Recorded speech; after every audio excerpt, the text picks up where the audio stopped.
Give me your shirt and put it in a bag. That was my pretend bag. So give me your pants, put it in a bag. Yeah, so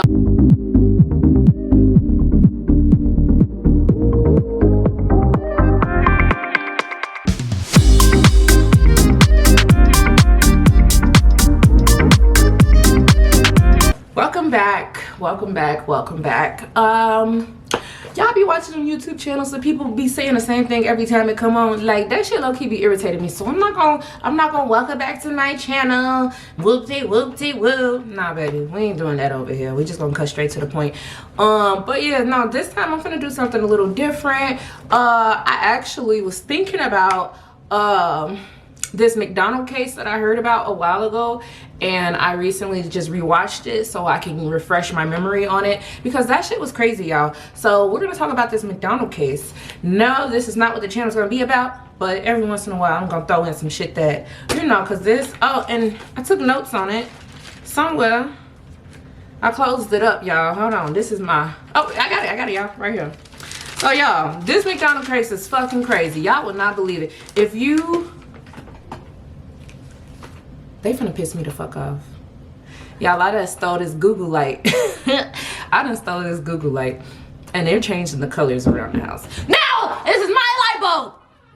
God damn it. Sorry about that, guys. I have a regular light now. Yeah, I was saying I had stole a Google light, but whatever. We are back to the story, y'all, because I'm ready to blow your minds. I'm sorry. Hold on, hold on. Don't make me take my glasses off. Anyway, yeah, nah, but y'all, if you want to look it up yourself, because baby, when I first heard about this, I didn't even think it was real. This really happened. And the funny thing about it, so y'all, this happened back in 2004. I was an itty bitty baby. I probably was in, like, I don't know, fifth. I'm not even gonna say fifth grade. I don't know what grade I was in, but I know I was an itty bitty child, and I was less than 8th grade. Like, it had to be like 2nd, 3rd grade, y'all. I remember 2004 though. I remember 2004 because I remember my parents telling me, be careful, there's people out here doing prank calls. And I'm thinking, baby, I ain't got no cell phone for people to prank call me and do this to me. So you ain't got shit to do with me. But now that I'm older, this is insane. So y'all, this case happened back in 2004. If you want to watch it yourself, look up the McDonald's strip search hoax. McDonald's strip search hoax. So yeah. So basically this happened April 9th, 2004. And this happened at Mount Washington McDonald's in Kentucky. Yeah, Kentucky. Y'all need to get it together over there. So what ended up happening was basically there was this guy, and I wrote his name down because I found it out. I think his name was Scott, or he pretended like his name was Scott. His real name wasn't Scott, but it was a Officer Scott, right? Called the McDonald's in Kentucky. Bring, bring, bring, bring. The manager had picked up. The manager name is Donna. Donna picks up and Donna says, you know, hello, whoop-de-woo. And Officer Scott basically told her that one of her employees had stole some money, and they're sending an officer out there to basically, you know, take her in, but we need you to hold this person. Like, I wouldn't say hold her hostage, but basically restrain her and make sure she don't go nowhere until the police get there. So Donna, she, you know, Donna's an older woman. Donna, I don't know, probably in her 40s, 50s. I don't know. Donna is an older woman. And she says, okay, honestly, this is the one part I missed. How the fuck did y'all find out it was this specific employee that stole? That was the one thing I missed. I don't know how they pinpointed this person, but her name was Louise, whatever. I'm gonna interchangeably call her Louis and Louise, but it's the same person. But yeah, so Louis, yeah, they said that Louis has stole. Now Louis is like a 15, not, oh my bad y'all, like I want to say like an 18, 19-year-old girl. She's, you know, she's less than 20 years old, y'all. She's a baby. So she's an employee. They said that she stole. So Donna put Louis in the back room, and she's still on the phone with Officer Scott. And Officer Scott says, yeah, we're gonna come pick her up so we can take her to the, you know, the station and conduct a search on her. But you know, if you want to save time, you could do it there. That's what Officer Scott told Donna over the phone. And Donna, she's like, okay, whatever. We want to get this out the way. So come on, we finna do it. So basically, Officer Scott instructed Donna to take pieces of articles of clothing from her and just shake it out. So, you know, give me your shirt and put it in a bag. That was my pretend bag.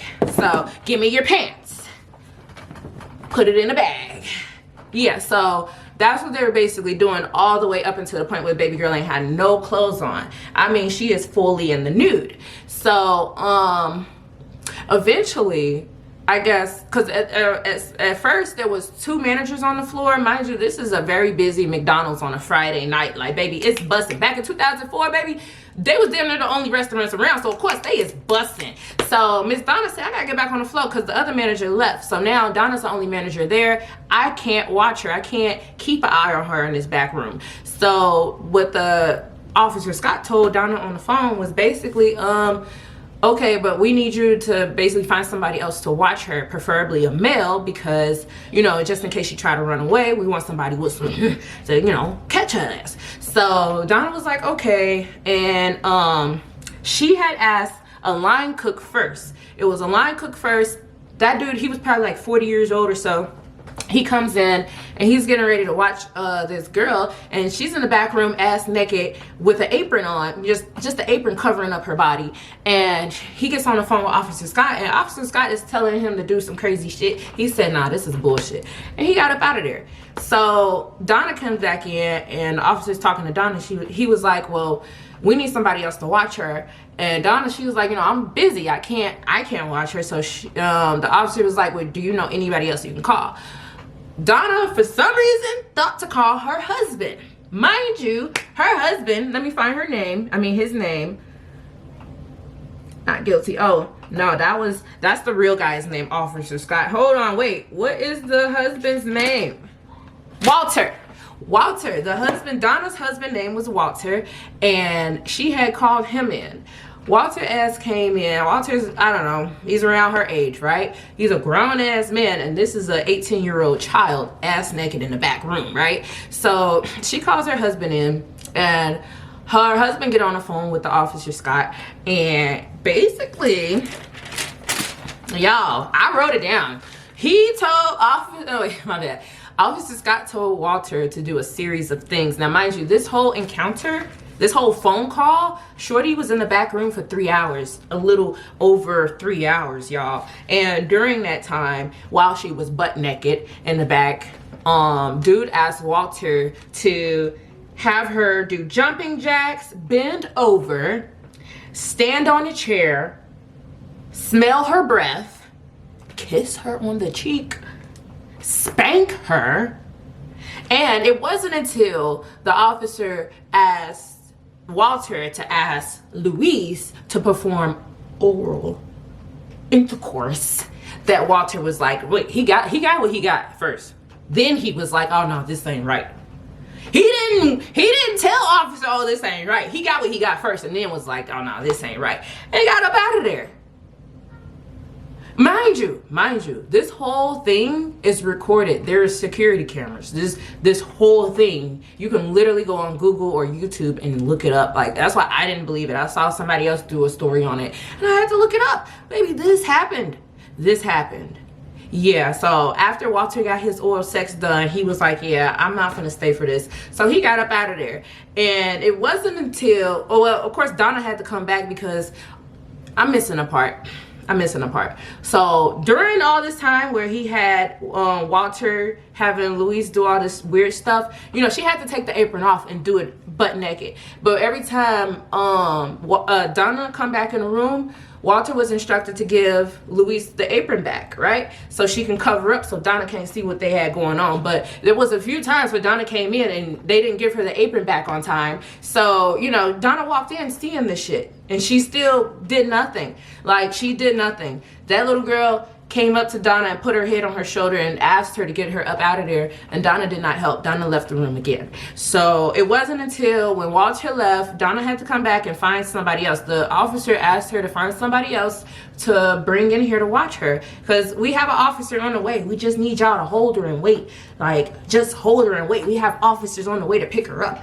But yeah, so Donna ended up asking a maintenance man. Now this maintenance man looks like a good 60, 70 years old. He looks like he's way older than Donna. And when he comes in and gets on the phone with Officer Scott, he ends up telling Donna, he was like, nah, there's something that's not right about this situation. There's something off about this. And that is when 3 hours later, two other male figures later, grown male figures later, after all of this stuff didn't happen, now Donna finally says, oh, you know what, you might be right. This might not be right. There might just be something wrong with this. And that is when Donna started to do her fact checking and found out that this is not a real officer. This, like, nobody stole anything, all of that. That's when Donna found out. And of course it doesn't end there. We have a case on our hands, y'all. We have an underage girl who was sodomized. So yeah, it doesn't end there. Yeah, so what ended up happening, of course they took it to trial. That's really what I wrote down in my notes. I had to see who got what. Well, Officer Scott was actually a correctional officer named David Stewart, and he's been doing this since 1994. So in the time frame of 1994 to 2004, this menace to society was calling over a dozen restaurants across 30 states and pulled off at least 70 over the phone strip searches. Now how stupid do you have to be to fall for? But you know what, I saw a video that was like, you know, when an authoritative figure is telling you what to do, regardless if it's right or wrong, a lot of people just comply because they know it's an authoritative figure, and they just assume that, you know, they have to do what they're told to do. I don't know if they like assume it's right, but you know, I feel like regardless of right or wrong, some people would do what an authoritative status person would tell them to do. I might not have said that right, but fuck y'all. Anyways, yeah, but he has pulled this off across 30 states. He pulled off over 70 strip searches, over the phone prank call strip searches, and it was a bunch of food chains like Taco Bell, Burger King, Wendy's, Hardee's, Applebee's. Like, it was a lot of different food chains, and it wasn't just the employees. Like, he even did it to customers, and the customers strip search right in the middle of, like, it was crazy. But yeah, so he went to trial after they found out it was him, because of course they didn't know it was him. They had to do the whole investigation and find out who the hell did it, and they found out it was him. They took him to trial. He was found drum roll please, not guilty. Yeah, he was found not guilty. So, but yeah, I mean, because how do you convict somebody? He did not commit the crime. You feel me? It was Donna's husband that ended up having to go to jail. Donna's husband had to go to jail, y'all. So, hold on. But yeah, so Donna's husband, he actually ended up taking the plea deal. I forgot how many years he ended up doing. I want to say he did, like, I don't know, don't quote me, but yeah, he ended up taking a plea deal. Donna, I believe she had community service. She had some misdemeanors on her hands, but she did not, like, the person who had the worst was of course her husband. But oh, I forgot to mention, her husband ain't had nothing to do with McDonald's. He was an exterminator. Forgot to mention that. Only thing he had to do with McDonald's is that he was married to the manager. But yeah, so Donna had some misdemeanors on her hand. Walter got off free. No, my bad. Walter is her husband. Walter took the plea deal. David, who was the real Officer Scott, his name was David Stewart. He was found not guilty. And the employee, Miss Louise, she ended up suing McDonald's. She was the victim. She sued McDonald's. It was funny because McDonald's was basically calling her slow, and it was like, yeah, we're not the cause of this. So, you know, it was your fault. You fell for it. But here's a little million. you know, so you don't feel bad. Here's your little 1-point meal. That's all. So they yeah, they paid her not enough to really put a dent in their pockets, but you know, just enough to satisfy her, I believe. So yeah, Louise ended up winning. She sued McDonald's and won 1-point meal, but I believe after she won, that's when McDonald's decided they was gonna give Donna a 1-point meal as well. I forgot why they ended up giving her that, but Donna ended up, because she was a victim too. Like, you know, Donna, it was a very busy Friday. She was just trying to do her job, you know, and she was, you know, she just wanted to do what they was telling her to do. So she didn't want to get in trouble. Donna ended up winning 1-point meal as well. So, you know, kudos to them. I hate that this is still out, and then, you know, you can look it up and find their names and stuff. I wonder how they're all doing today. Like, I wonder. But yeah, I feel bad for that poor baby. Like, they had her butt naked. That man sodomized her. That is so sad. That is genuinely sad. And she was scared. You know what? And another thing I forgot to mention, when she was strip searched and Donna took all her stuff and put it out and put it in a bag, she took all her belongings, like, you know, her car keys, her phone, like literally all of Luis's belongings, and took it out to her car and locked it up as instructed. So like, even if baby girl was like, no, this ain't right, it wasn't like she can run away. She's butt naked in the back room and there's heck of people out in the lobby. Like, she was scared, and like, she didn't even have her stuff to run away. So she just stayed and complied, and she oh my god, y'all go look it up, because you could go see, you know what, they had posted the security cameras videos. Like, you could see the whole, I didn't click on it to see if you could really watch it, but yeah, because the girl is butt naked. Like, I saw it on YouTube, like the little clip it, I didn't click on it, but I'm so sure they can't, unless, I mean, if they do show it, they'll probably just blur her out. But yeah, that baby was like butterball naked doing all this crazy stuff. Like, let me see if I missed anything, any information that y'all need to know. No, I believe that was all, y'all. Yeah, so we found out the outcome of everybody. So yeah, that was a crazy case, ain't it? Moral of the story, y'all, use your discernment. If it don't feel right, it ain't right. You feel me? And just because a person is in authority doesn't mean you necessarily have to listen to them. If it doesn't make no damn sense, don't do it. But you gotta use your discernment to know. So yeah, let's wrap it up, y'all.